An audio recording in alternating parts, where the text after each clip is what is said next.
In the early months of 1943, over the grey, war-torn skies of Europe, a new American fighter appeared on the horizon, thick-bodied, broad-winged, and far from elegant. To the German pilots who first saw it, it looked more like a flying milk jug than a machine of war. The Luftwaffe's seasoned aces, men like Gunther Rall and Adolf Galland, laughed when they first caught sight of it. The P-47 Thunderbolt, they said, was a lumbering beast, far too large and far too heavy to ever survive a turning dogfight with their sleek Messerschmitts or nimble Focke-Wulfs. But the laughter didn't last long.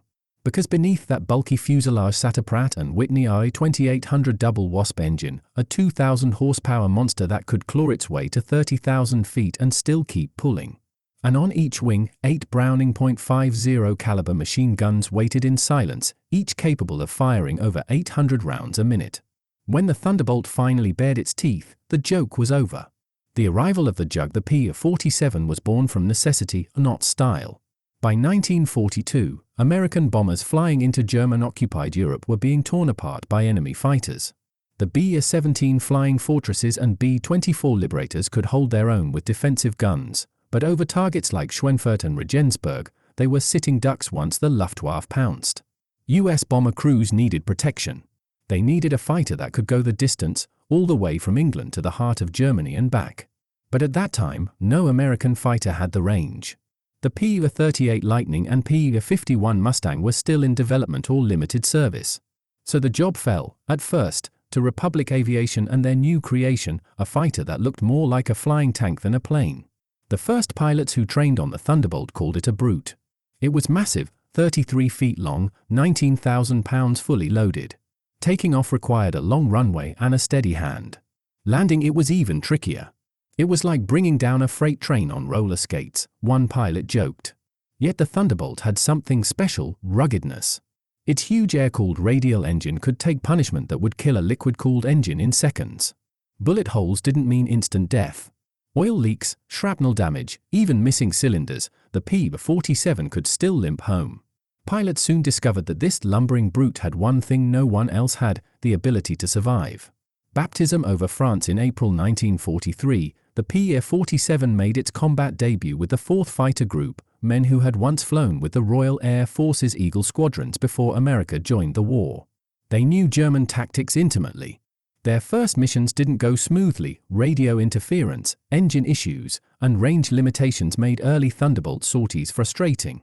But when it came time for combat, the big American fighter proved itself in brutal fashion.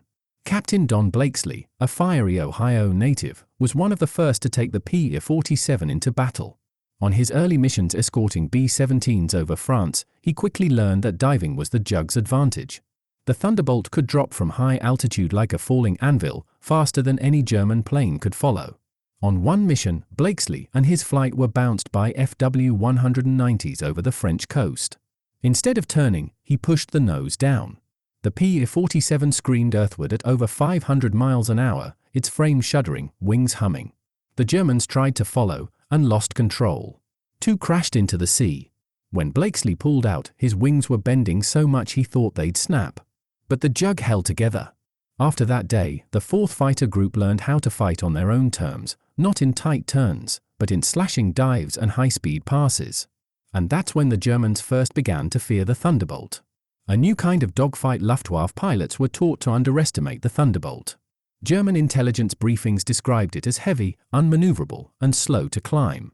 But when they actually faced one, the truth was different. At high altitude, where the bombers flew, the P-47's turbo-supercharged engine gave it a deadly edge. The Germans couldn't believe how well it performed above 25,000 feet. One ace described it after barely escaping alive. It was like fighting a mountain that could shoot back. In one encounter near Rouen, a flight of B-17s was under attack by a swarm of Messerschmitt Bf-109s. 2 Thunderbolts from the 56th Fighter Group dove in from 30,000 feet. Their .50 cals opened up from nearly a quarter-mile away, long, brutal streams of tracers slicing across the sky. One German fighter disintegrated mid-air. Another spun out trailing smoke. Each P-47 carried more than 3,000 rounds of ammunition, enough to keep firing long after other fighters had to break off. When those 8 guns opened up in unison, the sound wasn't a burst, it was a roar, like tearing canvas amplified 100 times. German pilots began calling it der Teufelsbrüller, the Devil's Roarer.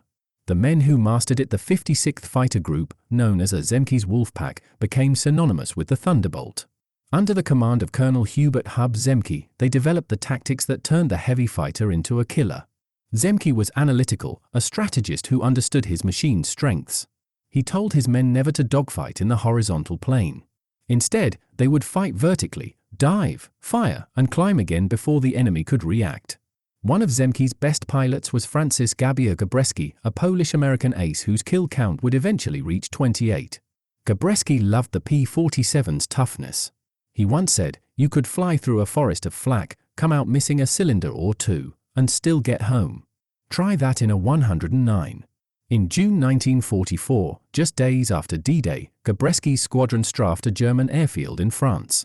At treetop level, they tore into rows of parked aircraft, Focke-Wulfs, Messerschmitts, even transports. The Thunderbolt's 8.50 cals shredded everything in sight. One pilot described the ground turning into a storm of flying metal and fire. When they pulled away, more than a dozen German aircraft were burning. Not a single P-47 had been lost. The shift in power by late 1943, the Thunderbolt had proven it could fight and win. But it still faced one problem: range. The Jugs couldn't escort bombers deep into Germany yet. That meant US bomber crews were still dying in droves once they reached the heart of the Reich. Republic aviation went back to the drawing board, fitting drop tanks beneath the wings and fuselage. With 150-gallon belly tanks, the Thunderbolt could finally push deep into enemy territory: Berlin, Hamburg, even Munich. And as the P-47s began flying further, the Germans started seeing them everywhere, high above the bombers, low over train yards, strafing convoys on the roads. The mockery that once followed the Thunderbolt's debut was gone. In its place came grudging respect and fear. Adolf Galland, the Luftwaffe's famed general of fighters, later admitted, "We thought it was too big to fight. We were wrong. It could dive faster, shoot harder, and take more punishment than any of our aircraft." A storm of lead-1 mission in late 1943 became legend among American pilots. Over the German city of Emden, a formation of B-17s was being attacked by a swarm of FW-190s. The escorting P-47s, outnumbered nearly 3-1, dove straight into the fight. Captain Bob Johnson, flying with the 56th Fighter Group, was hit almost immediately. Cannon shells ripped through his cockpit, oil splattered his canopy, and smoke filled his lungs. His Thunderbolt began to shudder violently, and his controls jammed. A German Focke-Wulf latched onto his tail, hammering him with 20mm rounds. Johnson tried to bail out, but his canopy was stuck. Trapped inside a dying aircraft, he had no choice but to fight back. He dived toward the clouds, his plane shaking apart. The German pilot followed, firing, laughing, confident his prey was finished. Then Johnson pulled level, his .50 cals blazing. The roar was deafening, the tracers streaking like molten fire. The Focke-Wulf wavered, broke off, and vanished into the haze. Johnson's plane, riddled with 21 cannon holes, somehow held together. He nursed it back across the channel, half-conscious, leaking fuel. When he landed, mechanics counted over 200 bullet and shell impacts. One engine cylinder was gone, a control cable nearly severed. But the Thunderbolt had done what no other fighter could: it had taken the full wrath of the Luftwaffe and brought its pilot home alive. From that day on, every pilot in the 56th swore by the Jug. The Jug becomes a legend by early 1944. The P-47 wasn't just surviving, it was dominating. Pilots like Gabreski, Johnson, and Zemke had turned it into one of the deadliest air-to-air platforms in the skies. The Luftwaffe's own records began to show the shift.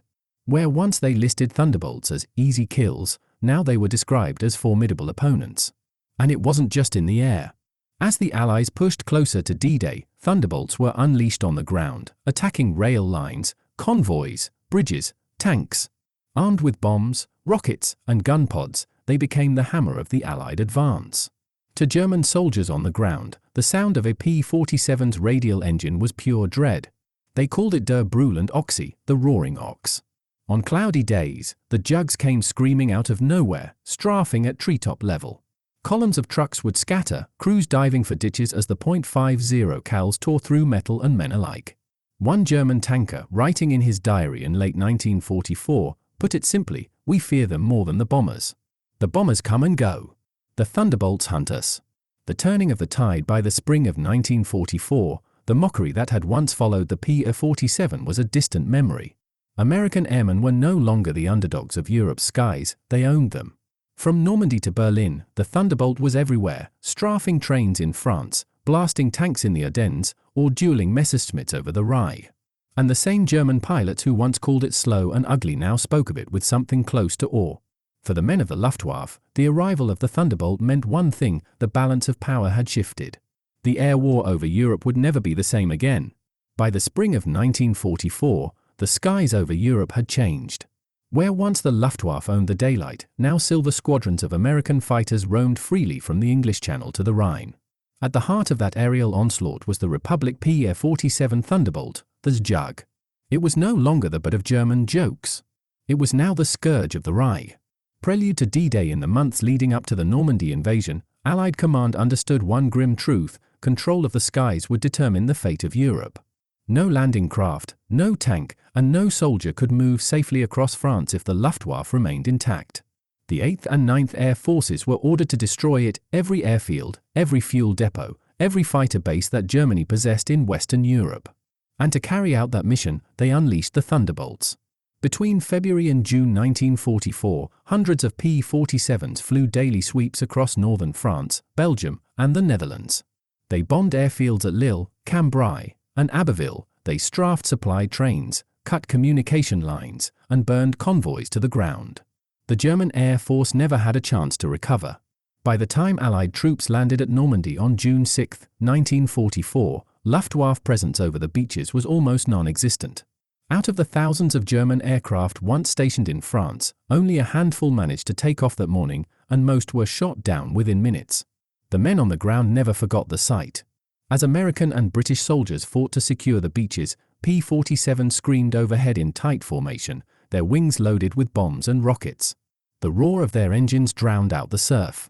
One infantryman from the US 29th Division later recalled, "When you saw a Zug overhead, you felt like the sky itself was on our side. You knew no German tank or gun was going to get near you." The Thunderbolt's new role by mid-1944, the P-47 had evolved. It was no longer just a high-altitude escort fighter, it had become the ultimate ground attack weapon. Republic's engineers had modified the wings to carry heavier payloads, up to 2,500 pounds of bombs or 10 5-inch rockets. The same rugged frame that once shrugged off cannon shells now made the Thunderbolt perfect for low-level strike missions. The pilots loved it. They could dive at 400 miles per hour toward a German train, fire 8.50 cals, release their bombs, and still pull out through the smoke. If they got hit, the radial engine could keep running even with a piston blown apart. In late July 1944, during Operation Cobra, the US breakout from Normandy, P-47s turned the tide. The Germans had dug in along the hedgerows near Saint-Lô, their panzer divisions waiting for the Allies to make a move. But when the order came, over 500 Thunderbolts struck in waves. They came in low, wings glittering in the summer sun, unleashing a torrent of firepower the Germans had never seen before. Bombs cratered the earth, rockets tore through columns of armor, and machine guns ripped apart trucks and troop lines. A German soldier who survived later wrote, "We could not lift our heads. The ground trembled as if the world was breaking apart." The Thunderbolts came again and again. We called them the Iron Angels of Death.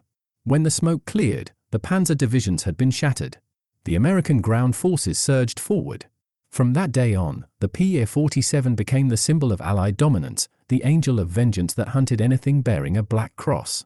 The Wolfpack takes the fight east while the 9th Air Force's Jugs pulverized targets in France. The 56th Fighter Group, Zemke's Wolfpack, continued their deadly work in the skies. By now, the Luftwaffe was desperate. Fuel shortages crippled their ability to train new pilots. Their veteran aces were dying faster than they could be replaced. But the men who remained were still dangerous. On May 8, 1944, the Wolfpack engaged one of the last organized Luftwaffe formations over Germany. Zemke's group spotted nearly 40 FW-190s climbing to intercept an American bomber stream near Hanover. Instead of diving straight into the fight, Zemke ordered his men to stay high and circle, forcing the Germans to climb into thinner air. As the Focke-Wulf struggled upward, the Thunderbolts dove. 8.50 cals per plane tore into the enemy formation. The first pass destroyed 6 German fighters instantly. The sky became a blinding storm of tracers and vapor trails. By the time it was over, the Wolfpack had claimed 17 kills with no losses. When the pilots landed back at Boxted Airfield in England, the ground crews painted fresh victory marks beneath the cockpits. Zemke simply nodded and said, "Textbook." The Luftwaffe was bleeding out, and the P-47 was holding the knife. Fear on the ground. By late summer, every German unit from Normandy to the Ardennes knew the distinct thunder of a P-47 overhead. The psychological impact was immense. German convoys began moving only at night. Rail traffic slowed to a crawl. Soldiers refused to travel in daylight. The Jugs owned the roads. In August, near Chartres, a German motor column was retreating east when a flight of Thunderbolts from the 404th Fighter Squadron spotted them. The Americans dove from 10,000 feet, guns blazing. The first bursts hit the lead trucks, trapping the convoy on a narrow road. Then came the rockets, shrieking white trails that turned tanks into molten wrecks.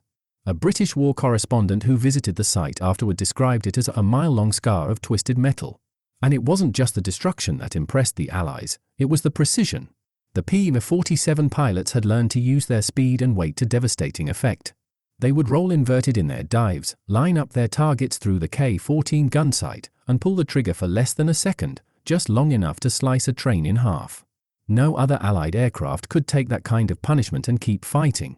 Winter in the Ardennes. By December 1944, the Allies believed the war was nearly over. But Hitler had one last move left, Operation Wattem Rhine, better known as the Battle of the Bulge. In the frozen forests of Belgium, German panzer divisions punched through thin American lines, driving deep into Allied territory. The weather turned against the Allies, thick fog grounded their aircraft. For days, the P-47 sat idle, their pilots listening to desperate radio calls from encircled units like those in Bastogne. Then, on December 23, the skies cleared. Within hours, the roar of Thunderbolts filled the air. Hundreds lifted off from muddy airstrips across France and Belgium, heading straight for the Bulge. The Luftwaffe tried to intercept, but it was too late. The Jugs swarmed the roads, hammering German columns that were caught in the open. One pilot from the 365th Fighter Group, flying near Houffalize, counted over 50 tanks in one valley. He radioed, "Looks like a panzer parade. Let's crash it." The attack was merciless. Rockets and bombs ripped through armor. Machine gun fire tore through infantry trying to scatter. The thick snow turned black with smoke and flame. American soldiers trapped in Bastogne later said the P-47 saved them. One paratrooper with the 101st Airborne recalled, "We'd been surrounded for a week. No food, no ammo. Then we heard them, that deep growl in the sky. The Jugs. They came in so low you could see the pilots' faces. That sound meant we weren't alone."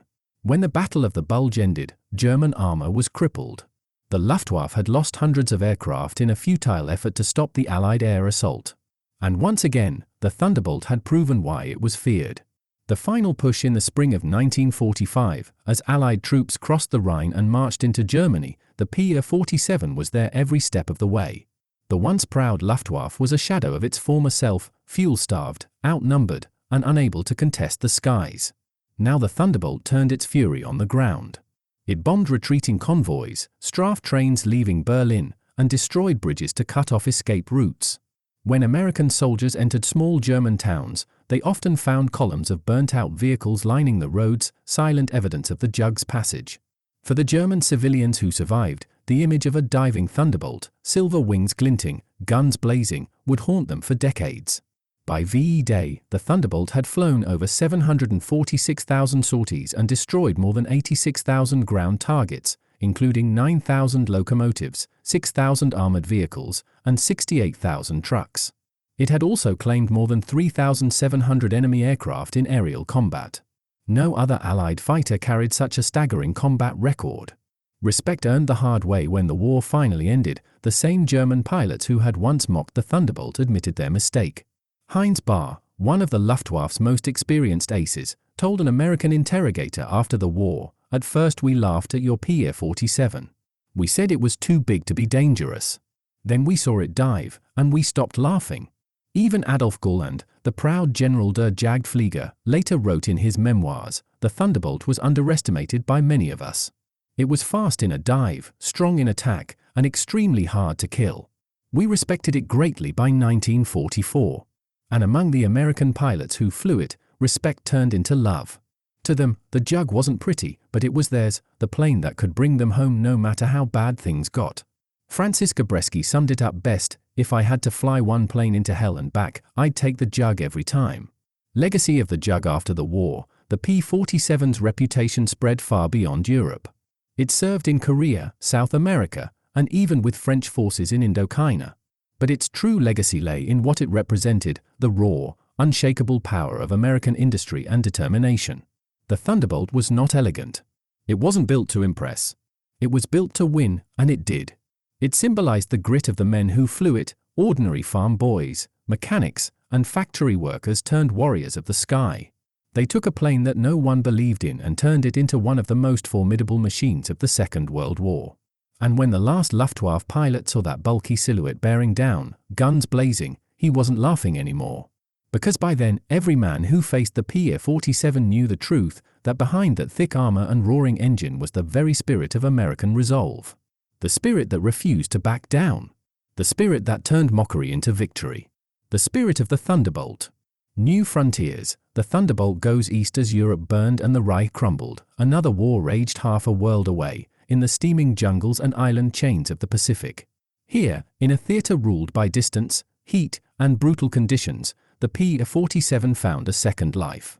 By late 1943, the U.S. Army Air Forces were desperate for a fighter that could survive the unforgiving environment of New Guinea, Burma, and the Philippines, a place where a single bullet, a tropical storm, or a clogged carburetor could send a plane and pilot into oblivion. The Thunderbolt was sent into this cauldron, and once again, it proved why it was the toughest plane America ever built. The Pacific baptism. In the Pacific, the Thunderbolt faced a very different kind of enemy.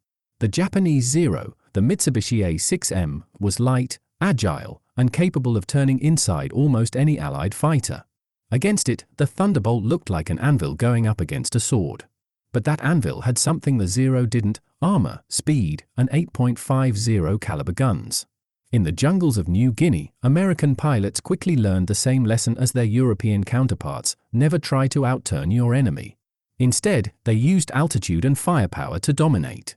Major Neil Kirby, commander of the 348th Fighter Group, became the first great P-47 ace in the Pacific. On October 11, 1943, Kirby led a patrol over Wewak, on the northern coast of New Guinea. Spotting a formation of Japanese bombers escorted by Zeros, he dove in from high above. The first pass shredded 2 bombers instantly. On his second, he fired into a pair of fighters, sending both spiraling down in flames. Within minutes, 6 enemy aircraft were destroyed. For that mission, Kirby received the Medal of Honor. He later told a war correspondent, "You don't fight a Zero's fight, you fight the Jug's fight." And the Jug's fight meant one thing: overwhelming, unstoppable power. The island-hopping war. As U.S. forces advanced across the Pacific, seizing one island after another, the P-47 became a flying fortress for ground troops. On Saipan, Guam, and later Luzon, the Jugs provided daily close air support, rocketing caves, strafing bunkers, and blasting enemy tanks hidden beneath palm trees. Unlike the fragile P-40s or P-39s that came before it, the Thunderbolt could take punishment from Japanese anti-aircraft fire and still return home. One pilot from the 318th Fighter Group described limping back to base with half a wing full of holes and a tail that looked like Swiss cheese. He said the mechanics patched it up in 2 days, and the same plane flew again the next morning. On the ground, the troops loved them. To the Marines landing under fire, the sight of a Thunderbolt diving in, its radial engine roaring, its guns blazing, was the difference between life and death. A Marine officer on Guam radioed to command after one strike, "Thank God for those Jugs. They just erased a hill that was killing us all morning." A warrior's brotherhood. Every pilot who strapped into a P-47 knew the machine could save his life, but only if he respected it. The Thunderbolt wasn't gentle. It demanded strength and precision. On takeoff, the torque from the engine could twist the plane if the pilot wasn't careful. Landings were rough. Fuel burn was high. But in return, it offered something rare: trust. Colonel Dave Schilling, one of Zemke's Wolfpack veterans who later flew in the Pacific, once said, "You didn't just fly the Jug. You wrestled it. You earned it. But once you did, there wasn't a safer plane in the sky." The bond between pilot and aircraft was deep. They named them Lil A Abner, Big Ass Bird, Tennessee Sweetheart, Sleepy Time Gal. each painted with pin-up girls or hometown slogans, reminders of a world far away. One 19-year-old pilot from Ohio named his lucky lady. He flew 67 missions over the Philippines. On his 68th, anti-aircraft fire ripped through his wing, blew out his oil system, and sent smoke into the cockpit. He nursed the crippled Jug back 80 miles over open sea and crash-landed on a makeshift strip. When ground crews pulled him out, he patted the dented fuselage and said softly, "She brought me home. I owe her everything." Stories like his were countless, because the Thunderbolt was more than steel and rivets. To the men who flew it, it was alive. The Jug versus the kamikaze. As the war dragged into 1945, Japan's situation grew desperate. With their airfields bombed and their pilots dwindling, the Japanese military turned to a grim new tactic, the kamikaze.